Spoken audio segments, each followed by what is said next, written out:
स्वागत आप सभी का ब्रेकिंग न्यूज चैनल में एक बार फिर से। तो आइए जानते हैं देश दुनिया की तमाम बड़ी खबरों को। पर उससे पहले आपसे निवेदन है कि आप इस वीडियो को लाइक कर दें, शेयर कर दें ताकि हमारा हौसला बढ़ता रहे। केंद्र से मिलने वाले मुफ्त राशन में बदलाव, अब इतने किलो चावल और गेहूं मिलेगा। जी हां, केंद्र सरकार ने 6.25 लाख गरीब राशन कार्ड धारकों को मिलने वाले मुफ्त राशन में बदलाव किया है। अब इन उपभोक्ताओं को प्रति व्यक्ति 2 किलो चावल, 3 किलो गेहूं मिलेगा और प्रति कार्ड 1 किलो काला चना मिलेगा। कोरोना के चलते पहले उपभोक्ताओं को 5 किलो प्रति व्यक्ति चावल और प्रति कार्ड 1 किलो मुफ्त काला चना मिलता था। केंद्र ने हिमाचल को मुफ्त राशन की सप्लाई भेजनी शुरू कर दी है। इसी सप्ताह से लोगों को डिपो में मुफ्त राशन मिलना शुरू हो जाएगा। उल्लेखनीय है कि कोरोना के चलते केंद्र सरकार ने गरीबों को मुफ्त राशन देने का फैसला किया है। 10 साल से कम सेवा वाले सशस्त्र सेना के जवानों को भी अब मिलेगी पेंशन। जी हां, रक्षा मंत्रालय ने कहा कि उसने सशस्त्र सेना के उन जवानों को भी पेंशन देने की अनुमति दे दी है जिन्होंने 10 साल से कम सेवा दी है। दरअसल आमतौर पर 10 साल से कम सेवा देने वाले पेंशन के लिए पात्र नहीं होते। मंत्रालय की ओर से कहा गया है कि सरकार ने सशस्त्र सेना में 10 साल से कम सेवा देने वाले उन जवानों को पेंशन देने का फैसला किया है जिन्हें जख्मी होने या मानसिक कमजोरी के कारण उनकी सेवा आगे नहीं बढ़ाई गई हो या अमान्य किए गए हों। रक्षा मंत्री ने इस प्रस्ताव को मंजूरी दे दी है। इस फैसले का लाभ उन सभी जवानों को मिलेगा जो 4 जनवरी 2019 या उसके बाद सेवा में थे। दोस्तों, अगली खबर जानने से पहले आपसे एक रिक्वेस्ट है कि इस वीडियो को बनाने में मुझे बहुत ज्यादा मेहनत लगती है, तो इस मेहनत के लिए वीडियो को एक छोटा सा लाइक जरूर करें। चीन से टकराव के दौर भारत अमेरिका के रिश्ते हुए गहरे। अमेरिकी विदेश मंत्री पोम्पियो ने कही बड़ी बात। जी हां, चीन से तनातनी के बीच अमेरिका भारत की दोस्ती गहरे होती जा रही है।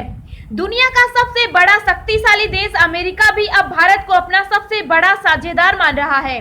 अमेरिकी विदेश मंत्री माइक पोम्पियो ने खुद यह बात कही कि भारत अमेरिका का बड़ा साझेदार है। उन्होंने कहा कि चीन के साथ सीमा पर टकराव समेत कई मुद्दों पर भारत के विदेश मंत्री एस जयशंकर के साथ उनकी अक्सर बातचीत होती रहती है। पोम्पियो ने यहाँ संवाददाता से कहा, भारत एक बड़ा साझेदार है, वे हमारे महत्वपूर्ण सहयोगी हैं। मेरे समकक्ष विदेश मंत्री के साथ मेरा बड़ा अच्छा संबंध है। विभिन्न मुद्दों पर हमारी अक्सर बातचीत होती रहती है। चीन के साथ लगती सीमा पर टकराव के संबंध में भी हमारे बीच चर्चा हुई। चीनी दूरसंचार ढांचे से वहां पैदा होने वाले खतरे को लेकर भी हमारी बातचीत हुई। पोम्पियो ने कई सारे चीनी ऐप पर पाबंदी लगाने के भारत के फैसले का भी हवाला दिया। इन बैंकों ने बदले नियम, खाते में रखने होंगे मिनिमम 2000 रुपए, नहीं तो। जी हां, 1 अगस्त से कई बैंकों ने अपनी नकदी संतुलन तथा डिजिटल ट्रांजैक्शन को बढ़ाने के लिए न्यूनतम बैलेंस पर चार्ज लगाने की घोषणा की है। इसमें से कई बैंकों ने डिजिटल ट्रांजैक्शन बढ़ाने के लिए 1 अगस्त से न्यूनतम बैलेंस पर चार्ज लगाने की घोषणा की। इन बैंकों में 3 मुफ्त लेन देन के बाद शुल्क भी वसूला जाएगा।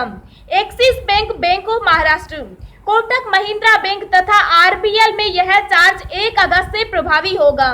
बैंक ऑफ महाराष्ट्र के बचत खाता धारकों को शहरी तथा मेट्रो क्षेत्र में अपने अकाउंट में कम से कम 2000 रुपए की धनराशि रखनी होगी। पहले न्यूनतम धनराशि 1500 रुपए थी। यदि 2000 रुपए से कम बैलेंस हुआ तो बैंक मेट्रो क्षेत्रों में 75 रुपए, अर्ध शहरी क्षेत्रों में 50 रुपए तथा ग्रामीण क्षेत्र में 20 रुपए प्रति माह की दर से शुल्क लगाया जाएगा। बैंक ऑफ महाराष्ट्र 1 महीने से 3 मुफ्त लेन देन के बाद जमा करने तथा पैसे निकालने पर 100 रुपए का शुल्क लेगा। इसके साथ ही बैंक ने लॉकर राशि को कम कर दिया है। हालांकि लॉकर पर पेनाल्टी बढ़ा दी है। बैंक ऑफ महाराष्ट्र के एमडी ने बताया कि कोरोना संक्रमण के कारण इस समय बैंक डिजिटल बैंकिंग को बढ़ावा देना चाहते हैं, क्योंकि लोग बैंक में कम से कम आ रहे हैं, इसलिए ये सब किया जा रहा है। सर्विस चार्ज में बैंक ने बदलाव किया है। इसके अलावा एक्सिस बैंक ने भी नियमों में बदलाव किया है। एक्सिस बैंक के खाता धारकों को अब ईसीएस ट्रांजैक्शन पर 25 रुपए हर ट्रांजैक्शन पर देना होगा। पहले इस पर कोई चार्ज नहीं लगता था। एक्सिस बैंक ने 10 रुपए, 20 रुपए तथा 50 रुपए के बंडल पर 100 रुपए प्रति बंडल हैंडिंग शुल्क लगाएगा। एटीएम से 5 बार से ज्यादा पैसे निकालने पर लगेगा शुल्क। कोटक महिंद्रा बैंक के डेबिट कार्ड अथवा एटीएम कार्ड से महीने में 5 बार पैसे निकालने के बाद 20 रुपए प्रति नगद निकासी तथा गैर वित्तीय लेन देन पर 8.5 रुपए चार्ज लगेगा। अकाउंट में बैलेंस कम हुआ और ट्रांजैक्शन असफल होने पर 25 रुपए का शुल्क लगेगा। कोटक महिंद्रा बैंक में खाता धारकों को खाता श्रेणी के आधार पर न्यूनतम बैलेंस नहीं रखने पर पेनल्टी देनी होगी।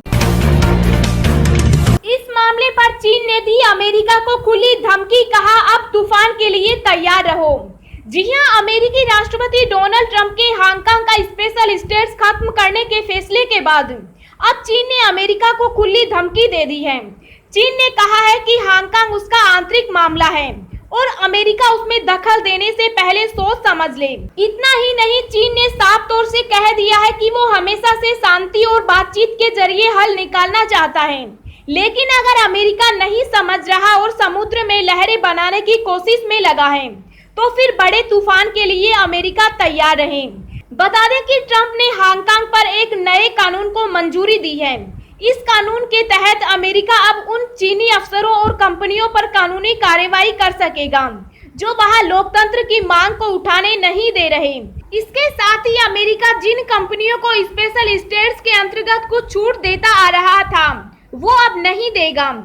वहीं चीनी विदेश मंत्रालय ने अपने एक बयान में कहा, अमेरिका की हांगकांग में नए सुरक्षा कानून को लागू करने से रोकने की कोशिश कभी सफल नहीं होगी। हम अमेरिका से अपील करते हैं कि वो इस कानून को लागू न करें और अपनी गलती सुधारें। चीन के आंतरिक मामलों में दखल देना बंद करें। अमेरिका अगर ऐसा नहीं करता है तो चीन भी इसका कड़ा जवाब देगा। वैसे ही दोनों देशों में कोरोना संक्रमण को लेकर तनावपूर्ण रिश्ते बने हुए हैं।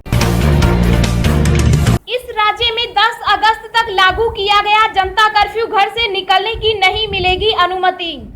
जी हां, गोवा के मुख्यमंत्री प्रमोद सावंत ने कोरोना के फैलाव को रोकने के लिए राज्य में 10 अगस्त तक जनता कर्फ्यू लगाए जाने की बात कही।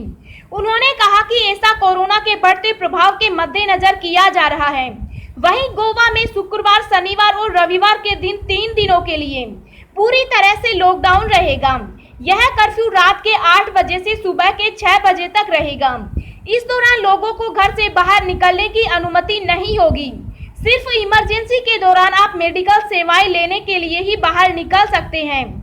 बता दें कि देश के कई राज्यों के कई शहरों में लॉकडाउन लगाया जा चुका है। केंद्र सरकार द्वारा राज्य सरकार को अब स्थिति के आधार पर लॉकडाउन का फैसला लेने का अधिकार दे दिया गया है। देश में कोरोना संक्रमित मरीजों का आंकड़ा 10,08,665 के पार, अब तक 25,788 की मौत। जी हां, देश और दुनिया में कोरोना के केस लगातार बढ़ते ही जा रहे हैं।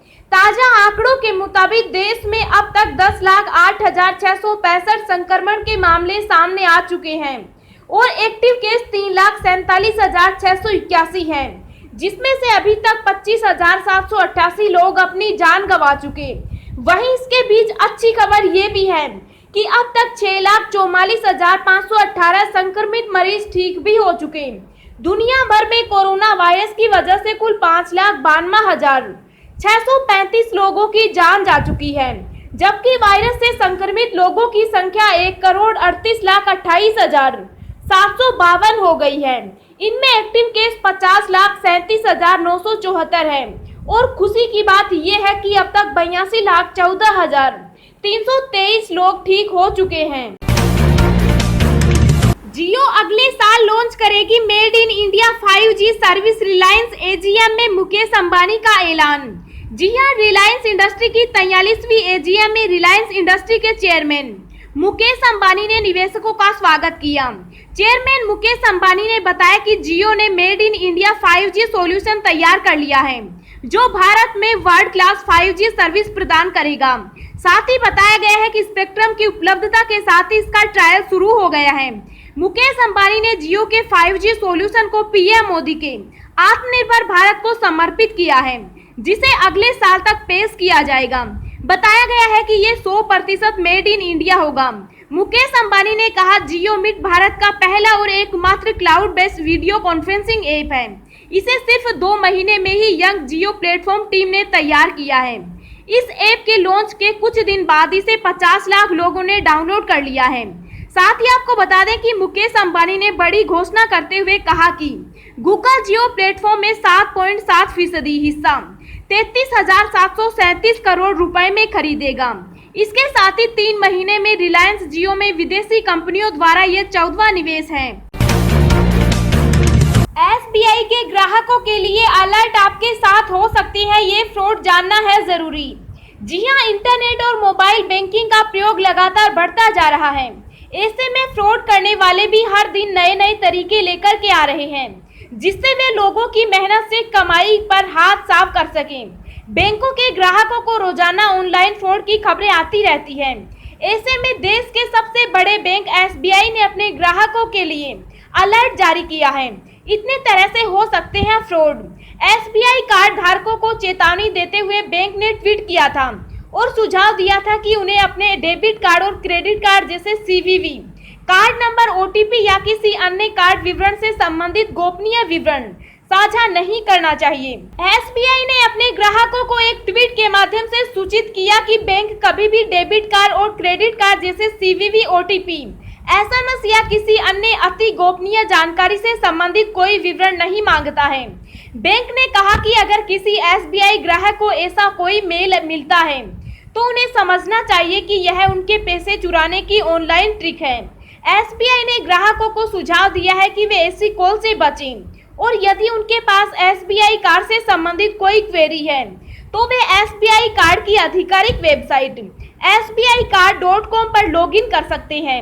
एसबीआई के ग्राहक एसबीआई की वेबसाइट ऑनलाइन sbi.com पर भी जा सकते हैं। अब हम आपको अगले 24 घंटों के संभावित मौसम पूर्वानुमान के बारे में बता रहे हैं। अगले 24 घंटों के दौरान गुजरात में मध्यम से भारी बारिश के साथ कुछ स्थानों पर मूसलाधार वर्षा हो सकती है। कोंकण और गोवा, तटीय कर्नाटक, उप हिमालय, पश्चिम बंगाल, सिक्किम, असम, मध्य प्रदेश, छत्तीसगढ़, विदर्भ, तेलंगाना, तमिलनाडु और तटीय आंध्र प्रदेश के कुछ हिस्सों में हल्की से मध्यम बारिश होने के आसार हैं। 1-2 स्थानों पर भारी बारिश भी हो सकती है। जम्मू कश्मीर, हिमाचल प्रदेश, उत्तराखंड, गिलगित बाल्टिस्तान, मुजफ्फराबाद, उत्तर प्रदेश और बिहार के तराई क्षेत्रों में, गंगीय पश्चिम बंगाल, ओडिशा के कुछ हिस्सों में, केरल और दक्षिणी राजस्थान में हल्की से मध्यम बारिश जारी रहने की संभावना है। झारखंड, पंजाब, हरियाणा, पश्चिमी उत्तर प्रदेश, पूर्वी राजस्थान में कुछ स्थानों पर, जबकि दिल्ली एनसीआर में 1-2 स्थानों पर हल्की बारिश हो सकती है।